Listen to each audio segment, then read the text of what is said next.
ꯑꯊꯨꯕꯤꯗ ꯑꯣꯛꯀ ꯍꯪꯒꯥꯝꯒ ꯊꯣꯡꯁꯤ ꯁꯤꯗ ꯃꯆꯜ ꯂꯩꯔꯦ ꯁꯤꯅ ꯑꯩꯒꯤ ꯀꯩꯕ ꯇꯣꯛꯁꯨ ꯍꯥꯏꯕ ꯈꯣꯟ ꯁꯣꯔꯤ ꯇꯣꯛꯁꯨ ꯁꯤꯅ ꯑꯩꯒꯤ ꯁꯨꯅꯕ ꯈꯣꯟ ꯕꯦꯆꯂꯔꯅꯤ ꯑꯣꯀꯦ ꯑꯊꯨꯕ ꯌꯦꯟ ꯇꯧꯗꯣꯏꯁꯦ ꯇꯧꯔꯁꯤꯀꯣ ꯂꯦꯠꯁ ꯒꯣ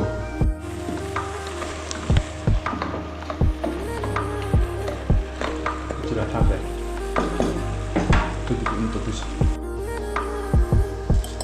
ꯁꯤꯅ ꯁꯨꯁꯦ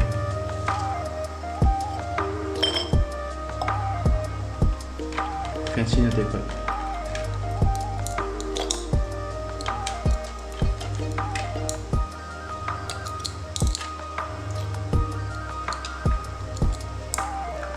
ꯁꯨꯃꯥꯏꯅ ꯇꯧꯗꯕ ꯕꯦꯆꯂꯔ ꯌꯥꯎꯕꯅꯦ ꯑꯍꯥꯟꯕ ꯑꯣꯏꯔꯝꯃꯗꯤ ꯑꯩꯅ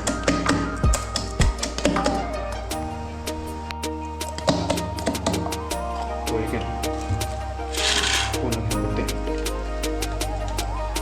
ꯇꯣꯏ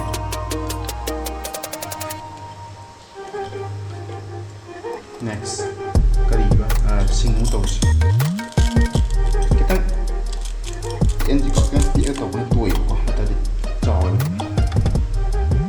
ꯑꯣꯀꯦ ꯂꯦꯠꯁ ꯒꯣ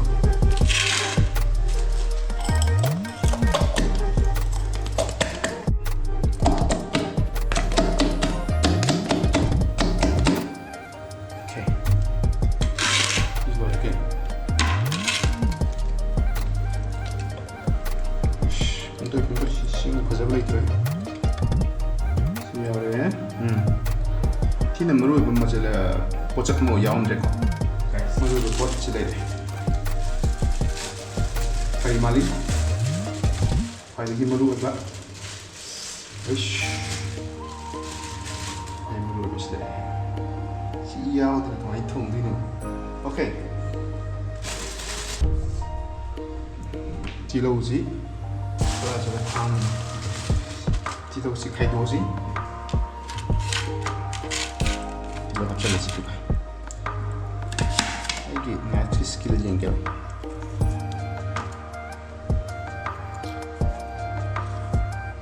ꯁꯤ ꯈꯪꯗꯦ ꯂꯧꯊꯣꯛꯅꯩ ꯑꯣꯖꯥ ꯆꯥꯕꯁꯨ ꯌꯥꯎꯏ ꯂꯧꯊꯣꯛ ꯁꯤ ꯃꯦꯠꯁꯀꯤ ꯈꯨꯗꯣꯟ ꯑꯃ ꯌꯥꯎꯈꯤꯗꯅꯀꯣ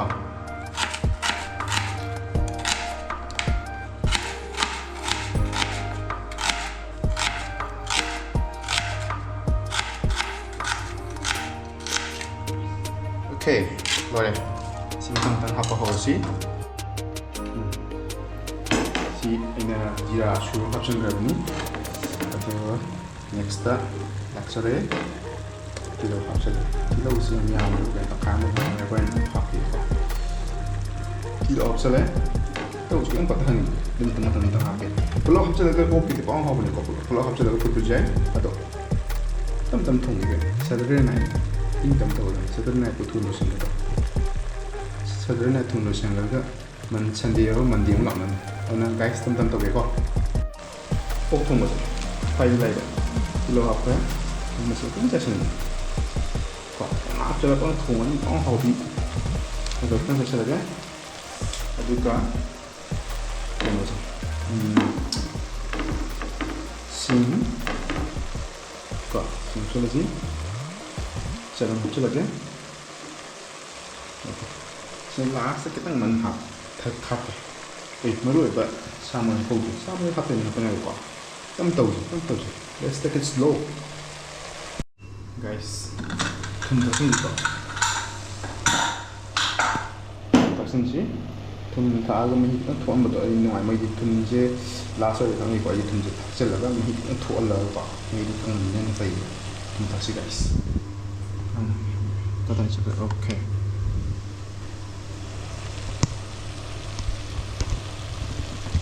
करी तो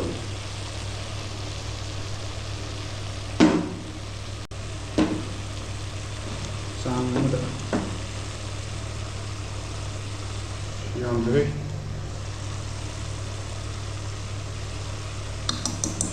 okay akan tambah sih sama isi kalau option G di sini Pak lain kena lain Umo sulan yang kalau agak kuat sih, kuat aja.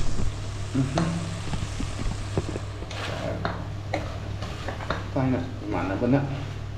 Satu ni agak mana game sana itu kita. Ada mana game sana lagi yang kuat apa? Yang kuat bahiti hai baita. Lagi ai sida game mana? Sebenarnya baca buat kang hite kuat bahiti itu juga sida game. Tapi kita ya tahu kita tahu.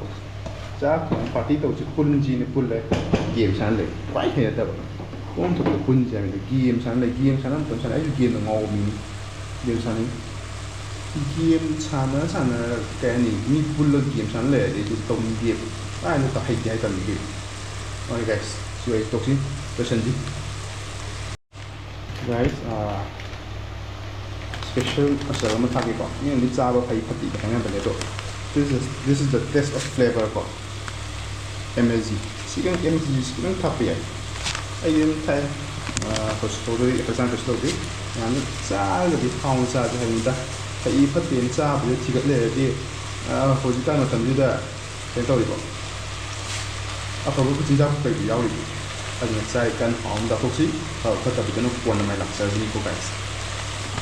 Thì đâm màu nên là ok cái hay có chai thì mình của đâu chai thì ba street food cái chai mình được xí lỗi dâu rồi nó thì có xí dâu rồi nó thì nên là phải phát triển thì cái này thì ấy đi cái hay nó ít sinh ngồi thầu hay rồi là phải phát triển cái này anh guys phải phát triển thì cái thầu cao vậy nó ít sinh ngồi thầu atau bukan chai thế umur lắc rồi cái cô thêm đúng tâm được xin chăm tục cái con thêm nữa thêm cái này thì thêm cái đó yang kalau thì chơi là gì cái đó khai bằng khai một thế mà mình tên mình mà mình gì mày hay cái gì thôi xả đúng mà đấy quá trời mình kita masuk quá mình kita học cái có mình cứ phải lấy cò lên ham một cái tổ gì đó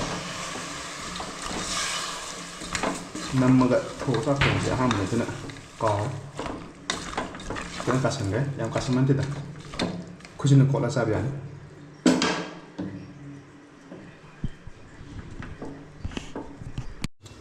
guys macu mua được macu mau ini macam apa sudah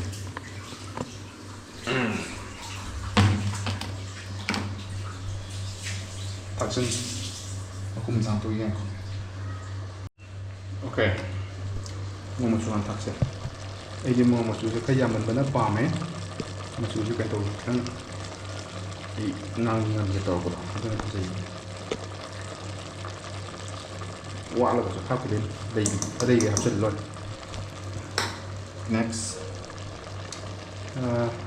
ini macu jadi ayam kami ini sepuluh tekan tu apa yang itu oke sepuluh tekan apa mau okai juga mau okai dah kan macu laka di na may sekang liter liter birga sokan betul mau aku sekai tu kau mau saya sih kan saya sih hari yang bagi singa senang macam jelas that's in sampai sih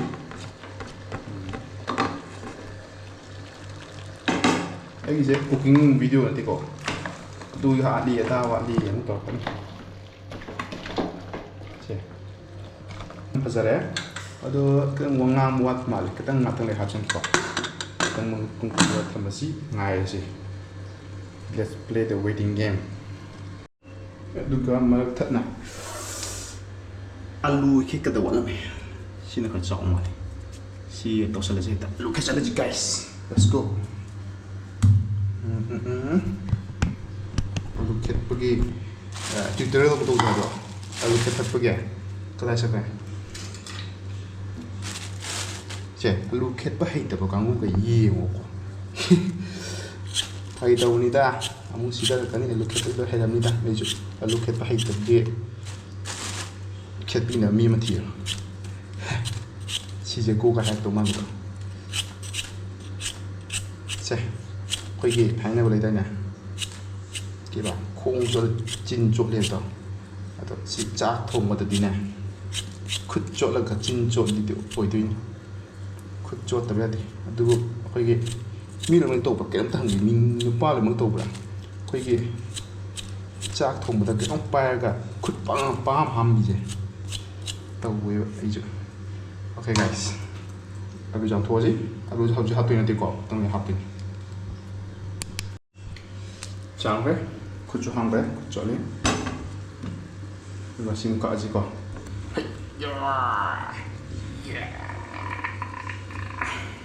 Ya, lu buksin nai ban. Panjang. Ini alu je, masuk. Tàu thẻ ta cháu đi hay các cái đầm thang cái machine đó alu có thang xin là mình xoay các cái đầm this is the correct way okay mà chụp phải ra là sau cái gì nào mà chụp cái thằng yellow sang ngay red ở này mà chụp red mà chụp cái thằng khác cái sao cái giảm thằng mình là bộ thằng nó xoay vợ nhau và chụp xí ra được cái này thằng em này giờ xí vợ đây rồi hiện mình đây tàu đấy hay bị lú taram này đúng giờ cái cọ sau mình bưng tăng rồi đấy mình hiện taxi mà isin ng taxi mình sẽ cái nông nạp được cả sau đó là gì next là alu option là ni ada di kamal là ni proses cái ngoài ok guys mình chụp quanh tôi ok mình có một điều gì đó là cái điều si kamal mình sẽ có kamal cái thím rất lẹ sẽ tới đi là cái thím rất lẹ dùng ok alu option lagi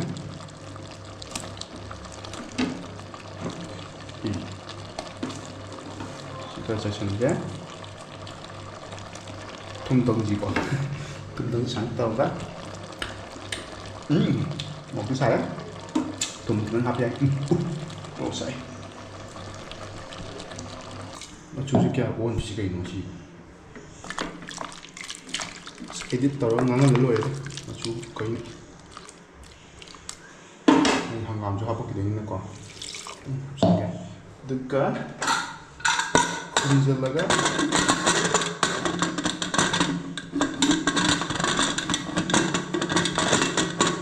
but thấy mà đúng khủng bây giờ cái nó chứ video chúng tôi bây giờ chúng tôi why what happened okay guys pause untuk ke si teman ni kok saya bisa tentukan terasa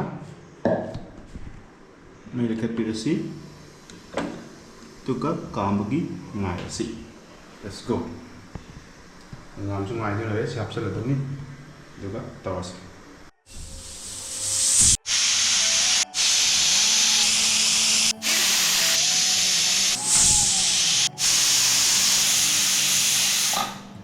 okay cara sudah kan di pang tadi sudah kan betul lagi indah lagi ang tua lagi ang hasil lagi let's go soal lagi ngamun laga bakar cakar ya okay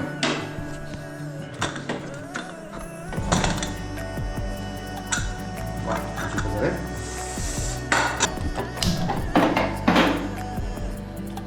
sudah sih guys nih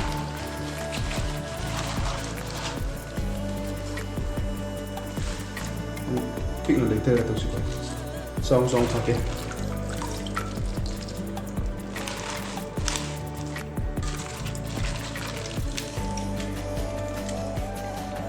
một sambar thum yapa ngam gì vậy khởi đầu ok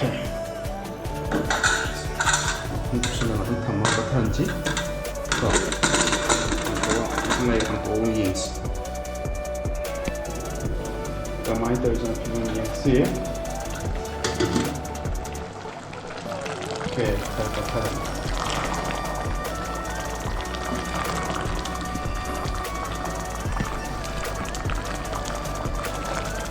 tarapatan isi ang panganisi ika kita tosok ya. Ibang perfume lagi sana. Oke, mulai. After juga yang ini sih guys. Kita lukter masih mah gitu.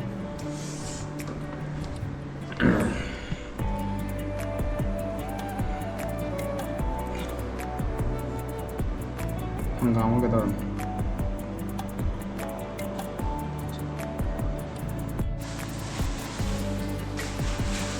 Juga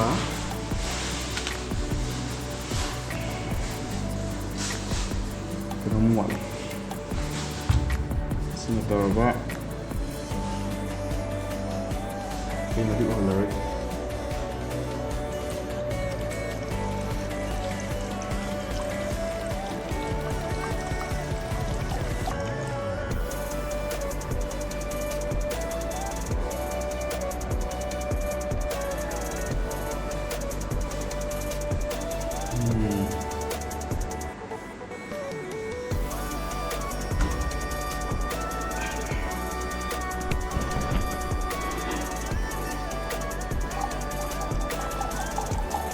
see Saturday night. Sini dah.